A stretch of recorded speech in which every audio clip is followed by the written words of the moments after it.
2024 के लोकसभा चुनाव में अखिलेश यादव की तरफ से पीडीए का नारा दिया गया, यानी पिछड़ा दलित और अल्पसंख्यक, और कहीं ना कहीं उसका असर दिखाई दिया। जिस तरह से समाजवादी पार्टी और कांग्रेस गठबंधन को काफ़ी सीटें हासिल हुई हैं, बड़ी जीत हुई है। हमारे साथ प्रयागराज के तमाम लोग मौजूद हैं, उनसे बात करेंगे और समझेंगे क्या नारे का असर है या कुछ और वजह।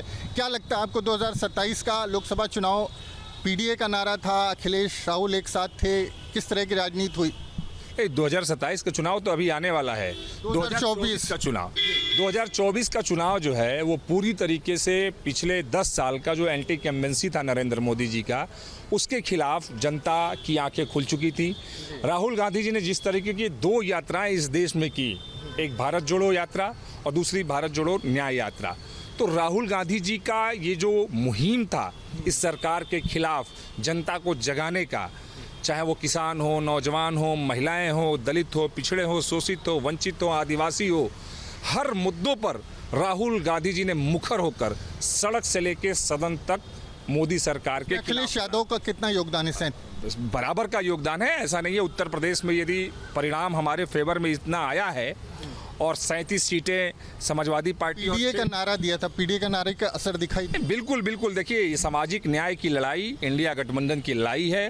पीडीए कहिए या सामाजिक न्याय कह लीजिए, इंडिया गठबंधन उसको सामाजिक न्याय की बात करता है और उसी का असर था कि आज उत्तर प्रदेश में नरेंद्र मोदी और बीजेपी को मुंह की खानी पड़ी। जी, आपको क्या लगता है जो हिंदू मुस्लिम की राजनीति है अब उत्तर प्रदेश में, उसका असर नहीं है? नहीं, बिल्कुल नहीं है। मेरी दृष्टि में जो पीडीए वाली बात आप अभी कर रहे थे, ये कांग्रेस ने और समाजवादी पार्टी ने छलावा का एक नारा दिया। 8,500 रुपये के नाम पर महिलाओं को ठगा, 8,500 रुपये के नाम पर युवाओं को ठगा और गुमराह करने की राजनीति हुई थी। पीडीए की कोई राजनीति नहीं। ये लोग पीडीए को ठगते हैं और सिर्फ गुमराह करते हैं। उन दलित को, इन पिछड़े को गुमराह करके वो कहते हैं कि हम 8,500 देंगे, हम रोजगार देंगे। इसमें लोग गुमराह में फंस गए। अदरवाइज जो मोदी जी का सीन बन रहा था या जो क्लियर था वही बना हुआ था, लोगों को वही वोट करना था। लोग भ्रम में आ गए और कौन भ्रम में आया? यही पीडीए के लोग थोड़ा सा भटक गए और भटक के उनको लगा कि शायद हमें इस फ्री अनाज के साथ साथ 8,500 रुपये मेरे घर की महिलाओं को मिलेगा, मेरे घर के युवाओं को मिलेगा, और उस 8,500 के नाम पर वो भ्रम में आ गए। और कांग्रेस ने शुद्ध रूप से, समाजवादी पार्टी ने शुद्ध रूप से लोगों को भ्रमित करने का काम किया। लेकिन अब जो नेम प्लेट वाली राजनीति थी वो भी, उसको भी कोर्ट ने खारिज कर दिया एक तरह से, उसका भी असर नहीं दिख रहा। नहीं, नेम प्लेट की कोई राजनीति नहीं थी। नेम प्लेट एकदम सही था। अगर कोर्ट ने उसे खारिज किया तो देखिए, कोर्ट का हम पूरा विवरण नहीं जानते इसलिए उस पर क्या बोलेंगे, लेकिन नाम लगना जरूरी है। अगर हम दुकान का रजिस्ट्रेशन कराते हैं तो उसमें नाम लिखना, प्रोप्राइटर का नाम लिखना सब कंपलसरी है। तो जो रजिस्टर्ड नहीं है व्यापारी, उनका क्या होगा? आज अगर कोई घटना होती है वहां पर, तो अगर उनका नाम लिखा होगा तो चिन्हित तो होंगे, जो दोषी होगा। आप ये बताएं कि जो जीत की जो कहानी है पीडीए की, गठबंधन की, क्या वो सांप्रदायिकता के विरोध में है? दलित, पिछड़े, अल्पसंख्यक एक साथ आए और उस वजह से जीत? देखिए, देश की जनता और प्रदेश की जनता ने सांप्रदायिकता की राजनीति को पूरी तरह से नकार दिया है। इस बार पेपर लीक के मुद्दे पे, रोजगार के मुद्दे पे, महंगाई के मुद्दे पे और सबसे बड़ी बात है कि सामाजिक न्याय के मुद्दे पे ये वोटिंग हुई है। इस बार हिंदू मुस्लिम के नाम पे जो जातियों में लोगों को बांटा जा रहा था, उसके खिलाफ ये जीत हुई है। और ये जीत राहुल गांधी जी के चेहरे पे जीत हुई है। राहुल गांधी जी के गरीबों के लिए, पिछड़ों के लिए पेपर लीक के खिलाफ बोलने के कारण हुई है, नौजवान के लिए हक की आवाज़ उठाने के कारण हुई है। अगर राहुल जी अगर पेपर लीक की बात करते हैं तो इनको बेशक समस्या होगी, क्योंकि ये इनकी सरकार में चाहे वो पुलिस भर्ती का हो, चाहे वो RO का हो, प्रत्येक पेपर लीक है, क्योंकि सरकार पेपर लीक एक बड़ा मुद्दा था। आपको क्या लगता है कि जो राजनीति थी, सांप्रदायिकता की बात की जाती थी, उसकी हार हुई है? उसकी हार क्या हुई सर? देखिए, जो ये भाई साहब बोल रहे पेपर लीक वाले, पेपर लीक का जो मसला था वो कोर्ट में गया। उसको जो पेपर लीक में थे उनको सज़ा मिली है, ठीक है। और पेपर लीक आज से नहीं चला आ रहा है, पेपर लीक बहुत पहले से चला आ रहा था। पर पेपर लीक ये ना कहें कि पेपर लीक के कारण जो है सरकार चेंज हो गई, ठीक। पेपर लीक हुआ, वो उसका जो है मतलब उसका परिणाम आया सामने, और दूसरा जो है सरकार बनी। अगर पेपर इतना लीक का मुद्दा होता तो आज सरकार नहीं बनती। आपको क्या लगता? उत्तर प्रदेश में जिस प्रकार से आप बताया तो जिस प्रकार से छात्रों और युवाओं के अंदर रोष था, जिस प्रकार से नौजवानों के अंदर रोष था, उसी का परिणाम है कि जो इतनी छात्रों नौजवानों में रोष था। क्या सांप्रदायिकता का मुद्दा जो था उसके विरोध में मतदान हुआ या जिस तरह से जीत मिली? बिल्कुल, ये जो जनादेश उत्तर प्रदेश में और देश ने दिया है वो स्पष्ट है कि बीजेपी की जो हिंदू मुस्लिम की पॉलिटिक्स थी वो पूरी तरीके से ख़त्म हो चुकी है। अब ये दाल उनका इनके तड़का लगने वाला नहीं है। आपने देखा कि फिर से इसी फेल्योरनेस के कारण देखा कि बीजेपी ने पुनः एक बार लिटमस टेस्ट करने की कोशिश की और पश्चिमी उत्तर प्रदेश में मुजफ्फरनगर में नेम प्लेट लगाने का साजिश रच के एक बार फिर से हिंदू मुसलमान करने की कोशिश की, जिसको सुप्रीम कोर्ट ने पूरी तरीके से खारिज कर दिया। सवाल इस बात का है कि नेम प्लेट यदि लगना है तो ये सिर्फ इसलिए करते हैं क्योंकि ये दलित विरोधी हैं, सामाजिक न्याय के विरोधी हैं, पिछड़ों के विरोधी हैं। मुसलमानों के नाम पर ही केवल दुकान प्लेट पर नहीं लगेगा प्लेट, वो दलितों के भी लगेगा, वाल्मीकि, जाटो। क्या ये जो भाजपा के मानसिकता के लोग हैं, जो संघ की मानसिकता के लोग हैं, वो दलितों के दुकान पे खाना खाएंगे? क्या आपको ऐसा लगता है कि ऐसा होने जा रहा है? बिल्कुल नहीं है। देखिए, जो ये जितनी बातें इसमें नेम प्लेट पर जितनी राजनीति हो रही है, अगर ये कह रहे हैं कि भाजपा हिंदू मुस्लिम करती है तो क्यों नहीं राहुल गांधी जी ये कह देते कि यूसीसी लागू करने में हम आपका साथ दे रहे हैं। क्यों भाग जाते हैं, क्यों वॉकआउट करते हैं, क्यों डर लगने लगता है उन्हें? क्योंकि वो झूठी, फरेब, फ्रॉडगिरी की राजनीति कर रहे हैं, जनता को गुमराह करते हैं। वो सिर्फ वो जान गए हैं। उन्होंने केजरीवाल का एक मॉडल उठा लिया कि 200 यूनिट बिजली फ्री, तो उन्होंने सोचा कि हम फ्री पैसा बांट करके कर दें। उनके पास कोई प्लान नहीं था, कोई सिस्टम नहीं है। उन्होंने कितनी महिलाओं ने जा करके उनके कार्यालय पर अपना एप्लीकेशन दिया, उन्होंने फर्जी फॉर्म छपवाया, सबको बंटवाया। ये देश देख रहा है। गुमराह करने से, बेवकूफ़ी करने से, नौटंकी करने से कुछ नहीं होता है। देश चल रहा है तो मोदी जी की जितनी नीतियां हैं एकदम सही नीतियां हैं और लोगों को राम राज्य मिल रहा है और इन्हें दर्द है। आपको क्या लगता है, धर्म निरपेक्षता का मुद्दा भी रहा, उसके चलते भी जो है सीटें कम हुई? देखिए, सीधी बात है, इस बार इनका हिंदू मुस्लिम का कार्ड नहीं चला। इस बार विकास पे बात हुई, महंगाई पे बात हुई, रोजगार पे बात हुई, मुद्दों पे बात हुई।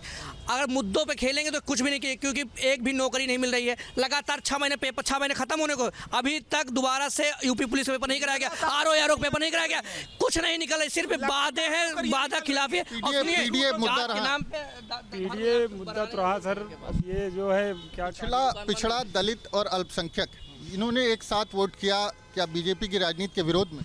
नहीं, बीजेपी के साथ वोट दिया उन लोगों ने। कम सीटें आई। नहीं, कम सीटें आई भाई साहब। देखिए, उसको आप नहीं कहें गुमराह करने पर, और आप लोग कितने लोग शामिल होके जो है लगे तब जाके यहाँ तक पहुँचे। ठीक है, कई लोग कितने सीटें कितनी पार्टियाँ मिल के तब यहाँ तक पहुँचे हैं लोग। अब सोचिए जी, आपको क्या लगता है कि जो गठबंधन है उसकी जीत हुई है और सांप्रदायिकता का जो मुद्दा था या जो जिस तरह से पीडीए बनाया अखिलेश यादव ने, उसका असर दिखाई?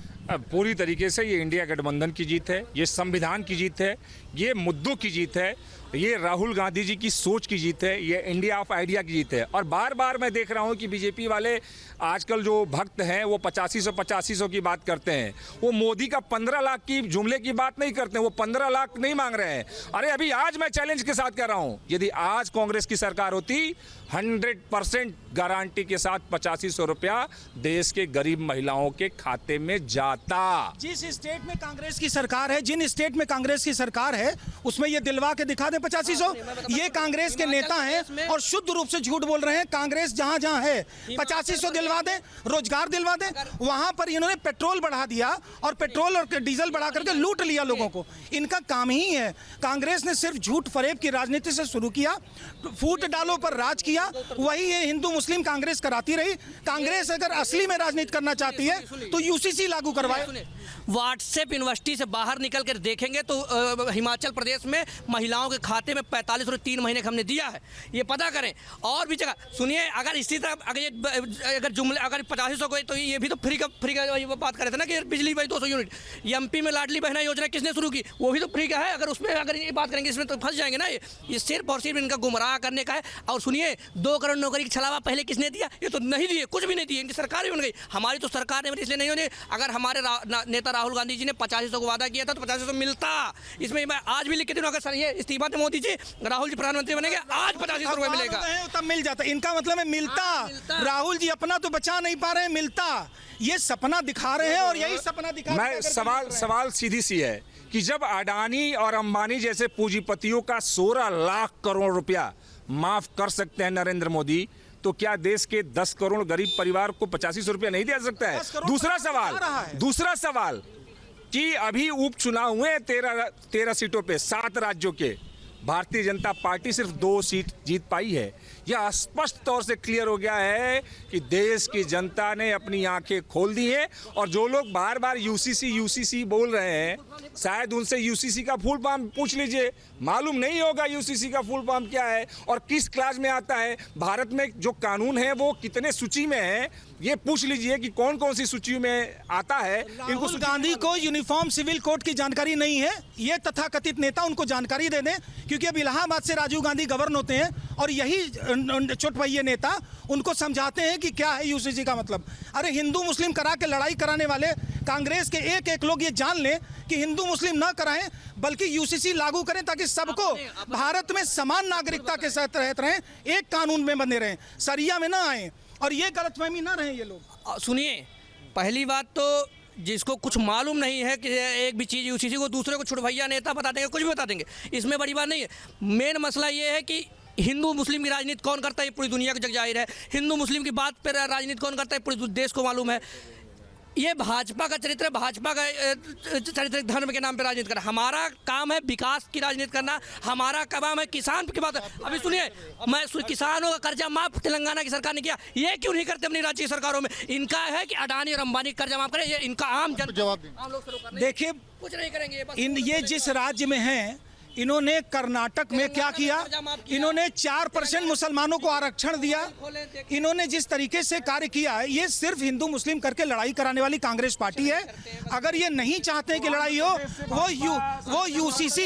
वो यूसीसी पर काम करे ना। आंध्र प्रदेश में चंद्रबाबू नायडू की सरकार ने भी मुसलमानों को आरक्षण देने का अपने मैनिफेस्टो में रखा है। उसी चंद्रबाबू नायडू के सहारे, बैसाखी के सहारे सेंट्रल में नरेंद्र मोदी सरकार चला रहे हैं। मतलब इसीलिए तो कह रहे हैं, इसीलिए कह रहे हैं कि क्या 8,500 रुपए कांग्रेस जहां सरकार है वहां दे रही है, भाग गई। वो बेरोजगारों को रोजगार, झूठ बोल रहे हैं, कहीं नहीं दे रहे हैं। हिमाचल 8,500, हिमाचल में 1500 घोषणा थी, हम दे रहे हैं। ये मोबाइल खोलिए, व्हाट्सएप यूनिवर्सिटीज बाहर।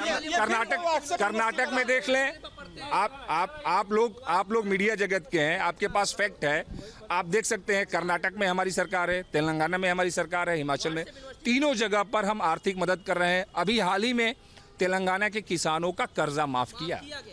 तो जो कांग्रेस की सोच है, वो कांग्रेस की सोच इस देश के शोषित, वंचित, गरीब किसानों, मजदूरों। आज देखिए, राहुल जी सुल्तानपुर में आए थे, जाते समय इस देश के सबसे छोटे तबके के एक मोची वर्ग का मोची से मिले, उसकी समस्याओं को, उसकी बातों को समझा। देखिए, ये नकल कर रहे हैं, जैसे माननीय मोदी जी लोगों की सेवा में बैठ जाते हैं जमीन पर, वो ये कॉपी कर रहे हैं। जैसे कॉपी करने वाली चीज, वो वही बुद्धि का मैटर है। बनारस में, प्रयागराज में चरण धोया उन्होंने, और ये जहां जहां की बात कर रहे हैं, ये स्वयं बता दें, खुद से जान लें कि कांग्रेस ने ठगने के अलावा किया क्या। राजीव गांधी जी ने खुद कहा था कि हम 1 रुपया देते हैं तो 10 पैसा पहुंचता है, और आज मोदी जी 1 रुपया देते हैं तो पूरा 1 पहुंचता है। ये नकल करने के अलावा, बात करने के अलावा, अडानी खाते में पूरा 1 रुपया जाता है। सुनिए, अडानी खाते में पूरा 1 रुपया जाता है। ये बताइए, भ्रष्टाचार इस सरकार में इतने चरम पे है कि जिस अयोध्या को ये लोग ढोल पीट रहे थे, वहां पर विकास का ढोल लगाया के साथ कर रहे थे। पीडीए के मंत्र ने काम किया है, आपको लगता है? देखिए, 100% संविधान, पीडीए, राहुल गांधी, अखिलेश यादव, इंडिया गठबंधन सब काम किया है। आप इस सरकार का भ्रष्टाचार ये देख लीजिए कि नरही में, कल बलिया जनपद के नरही थाने में आईजी और डीआईजी ने छापा मारा और इंस्पेक्टर दरोगा वसूली करते हुए पकड़े गए। अब इसी से आप समझ सकते हैं, एक नजरिए से और देख सकते हैं कि भ्रष्टाचार के खिलाफ सरकार ने कार्रवाई। देखिए, पीडीए के नाम पर, पीडीए का नारा दिया इन लोगों ने मिलकर के, जितने ये इंडी गठबंधन के लोग थे, इनको ये बात पता थी कि पीडीए में कौन कौन आता है, उसमें ज्यादातर लोगों को गुमराह किया जा सकता है। इसीलिए 8,500 के नाम पर, पीडीए के नाम पर गुमराह किया। गुमराह के अलावा इन्हें कोई और वोट नहीं मिले हैं। ये जितनी भी हमारी संख्या कम हुई है, वो गुमराह वाले वोट मिले हैं, और गुमराह के अलावा ये कुछ भी नहीं रहा है। आपको क्या लगता है, उत्तर प्रदेश में जो चुनाव हुए हैं उसमें पीडीए का मंत्र काम किया है? जिस तरह से जीत हुई है गठबंधन की, बड़ी संख्या में सीटें मिली हैं पीडीए को, तो अखिलेश यादव ने नारा दिया था पीडीए का, उसका वो कारगर दिख रहा है? देखिए, कारगर जो हुआ है मामला, वो भाजपा के प्रति लोगों का आक्रोश था, नंबर 1।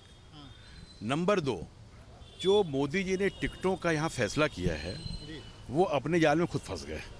उनको ये लगा कि मैं किसी को भी टिकट दे दूंगा, वो हमारे नाम पर चुनाव जीत जाएगा।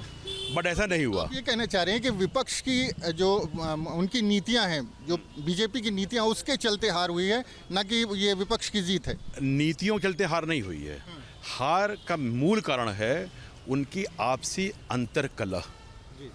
अगर योगी जी की जो 31 सीट का उन्होंने दिया था, अगर वो 31 सीट फाइनल होती तो रिजल्ट कुछ और होता। पीडीए की भूमिका नहीं है इसमें जीत। भूमिका तो भाई, हम आपसे नाराज हैं तो इनसे खुश हो जाएंगे, बड़ी सीधी सी बात है।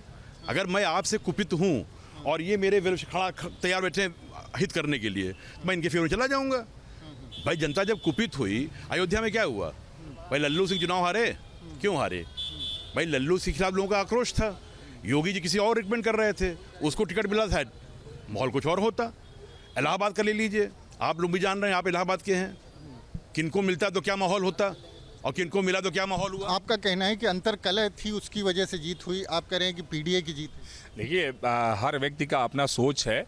भाई साहब अपने सोच के साथ उसको बोल रहे हैं और इस इलेक्शन के रिजल्ट को आइडेंटिफाई उस तरीके से, वो डिस्क्रिप्टिव तरीके से वो बता रहे हैं। लेकिन सवाल इस बात का है कि किसी जीत और हार में कोई एक कारण नहीं होता है प्रमुख, कई सारे कारण होते हैं, जिसमें प्रमुख कारण इस प्रदेश की जनता का जागरूक होना है। इस प्रदेश की जनता ने बीजेपी को पूरी तरीके से खारिज कर दिया। भाई साहब की यदि तर्क माने तो 1-2 सीटें ऐसी हो सकती हैं, लेकिन जरा सोचिए 41 सीट पे भारतीय जनता पार्टी की बुरी हार हुई है, और कायदे से देखा जाए तो 10 सीट और बीजेपी हारी है, जिसे जबरदस्ती गलत तरीके से शासन प्रशासन के दबाव में जीता गया है। आपको क्या लगता है, क्या वजह दिखाई देती है आपको? देखिए, इस बार पीडीए का जो मंत्र था वो कारगर रहा। राहुल गांधी, अखिलेश यादव एक मंच पर आए और जिस तरह से चुनाव लड़ा। नहीं, इस बार जो है राष्ट्रवाद का पीडीए की मुद्दा राजनीति बहुत ने जो नीचे हो गया और जातिवाद का मुद्दा एकदम हावी हो गया। जातियों में बांटने की वजह से इस तरीके का रिजल्ट आया है ना। ये मेन मेरे ख्याल से ये कारण है। कह सकते हैं कि जो धर्म की राजनीति थी उस पर जातियों की राजनीति हावी हो गई। आपको जाति की राजनीति की बात वो लोग कर रहे हैं जो जब कैबिनेट बनाते हैं तो वो कैबिनेट का एक एक मंत्री का जाति के साथ उसका पूरी तरीके से डिक्लेरेशन किया जाता है कि फलाना मंत्री इस कास्ट के हैं, ठिकाना मंत्री इस कास्ट के हैं। तो जातियों का, कैबिनेट में भी जातियों का पूरी तरीके से विवरण देने वाली सरकार और पार्टी, जाति समीकरण सभी लोग साधते हैं, इसमें क्या गलत? नहीं, जाति समीकरण सब साधते हैं और वही साध करके अपनी अपनी जीत और हार को सुनिश्चित करते हैं। लेकिन आपका जो प्रश्न शुरू से रहा है पीडीए का, मुझे किसी भी दृष्टि से नहीं लगता कि इस बार भारतीय जनता पार्टी की जो सीट कम आई है उसमें पीडीए जैसे शब्द का कोई रोल है। के दम पर जीत हुई है तो पीडीए के लोग, ये भारत देश तमाम भाषाओं का, तमाम जातियों का देश है। हर प्रदेश की अपनी वो होती है। ये भारतीय जनता पार्टी राम लला हम आएंगे, मंदिर वहीं बनाएंगे, 10 साल तक उसको चलाए। मंदिर बन गया, घोटाला हो गया, उसके बाद ये लोग बंदे करवा रहे हैं तो बंदे करो, फिर इनका हो गया ना। आप क्या कहेंगे? हम जो बता देंगे इनसे बात करिए। तो राम लला हम आएंगे, मंदिर वहीं बनाएंगे, और जो मेन उनके थे वो कोई भी वहाँ पे नेता नहीं है। पिछड़ा दलित अल्पसंख्यक जो एक फार्मूला बनाया गया वो उसकी जीत हो गई। दलित अल्पसंख्यक, इसके लिए तो अपनी अपनी लोगों की अपनी अपनी पार्टी है, लेकिन जातीयता और सबसे ज़्यादा हिंदू मुस्लिम करने वाली अगर कोई पार्टी है तो भारतीय जनता पार्टी है। जब आज के 15 साल 12 साल पहले राहुल गांधी जी ने कहा था कि एक कट्टर हिंदू संगठन है, उस समय लोगों ने र्यूमर फैलाया कि ये हिंदुओं के विरोध में बोल रहे हैं राहुल गांधी। आज उन्हीं पार्टी के जेपी नड्डा, राष्ट्रीय अध्यक्ष भारतीय जनता पार्टी, खुद ही कह रहे हैं कि इस संगठन की मुझको जरूरत नहीं है। जी, क्या कहें? देखिए, सरकार पूरी तरह से इनका फेल हो गया सांप्रदायिकता की राजनीति। अब देश की जनता विकास की बात करेगी, नौकरियों की बात करेगी। देश का नौजवान अब जग चुका है, देश के नौजवान को बरगला नहीं सकते। ये क्या अभी कुछ समय पहले हमारे भाजपाई मित्र कह रहे थे कि इन्होंने आप 85 रुपये, मैं कहता हूँ आपने भी आप तो ऐसे हम भी कहें कि 2 करोड़ के नाम पे आपने छलावा किया, आपने 15 लाख के नाम पर छलावा आपने भी छलावा। देखिए, 10 साल से हम हैं और 15वें साल के लिए अग्रसर हैं। ये 10 साल जो हमने नौकरियां दी, इसका ये आकलन कर भी नहीं पाएंगे। अभी 2 आदमी ढूंढने जाएंगे तो इनको नहीं मिलेंगे। नौकरी वो लोग मांग रहे हैं जो अयोग्य हैं। वो कौन अयोग्य मांग रहे हैं? जो काम नहीं करना चाहते, उन्हें सरकारी नौकरी चाहिए, वो नौकरी नहीं करेंगे, जा करके तनख्वाह लेना चाहते हैं। आप क्या कहेंगे, जिस तरह से पूरा उत्तर प्रदेश का परिणाम है उसका आकलन कैसे करते हैं? देखिए, जो उत्तर प्रदेश का परिणाम है वो स्पष्ट तौर पे बार बार मैं कह रहा हूँ कि यह जनादेश संविधान के पक्ष में है। यह जनादेश भारतीय जनता पार्टी की हिंदू मुस्लिम राजनीति के खिलाफ है। यह जनादेश महंगाई के खिलाफ है। यह जनादेश बेरोजगारी के खिलाफ है, किसानों पे हो रहे अत्याचार के खिलाफ है, दलित पिछड़ों आदिवासियों पे हो रहे हमले के खिलाफ है। यह जनादेश महिलाओं पे हो रहे अत्याचार के खिलाफ है। तो कुल मिला के पूरे प्रदेश और देश की जनता की आंखें खुल गई हैं। पिछले 10 सालों से इस सरकार द्वारा देश की जनता को, प्रदेश की जनता को ठगा जा रहा था। अब देश की जनता और प्रदेश की जनता विकल्प ढूंढ रही है। इस बार कुछ हद तक सरकार का विकल्प पीडीए है। पीडीए है। देखिए, पीडीए किसी की बपौती तो है नहीं। वो लोग जो इस कैटेगरी में आ रहे हैं उनके वोट का बंटवारा ये लोग करना चाहते थे, जो झूठ बोल करके, मैं बार बार कह रहा हूँ, झूठ बोल करके गुमराह करके किया। अब इनको ये पता है कि ये झूठ चलेगा नहीं। वो सारे लोग ठगा हुआ महसूस कर चुके हैं। वापस वो भारतीय जनता पार्टी को फिर से वोट देने आ रहे हैं। पीडीए के नाम पर जिस तरह की जीत मिली है, प्रयागराज के लोगों का मानना है कि जिस तरह से चुनाव लड़ा गया, जिस तरह से अखिलेश यादव ने पीडीए का नारा दिया, राहुल गांधी उनके साथ आए, जो महागठबंधन बना, उसका असर देखने को मिला है। दूसरी तरफ बीजेपी के लोगों का कहना है कि झूठ और छलावे के बल पर जो जिस तरह से सीटें जीती हैं, निश्चित तौर पर वो आने वाले समय में वो तस्वीर जो है दिखाई देगी, जब लोगों को एहसास हो जाएगा कि उनको छला गया है। प्रयागराज से वीडियो जर्नलिस्ट विजेंद्र कुमार के साथ मानवेंद्र प्रताप सिंह, न्यूज़ स्टेट, उत्तर प्रदेश।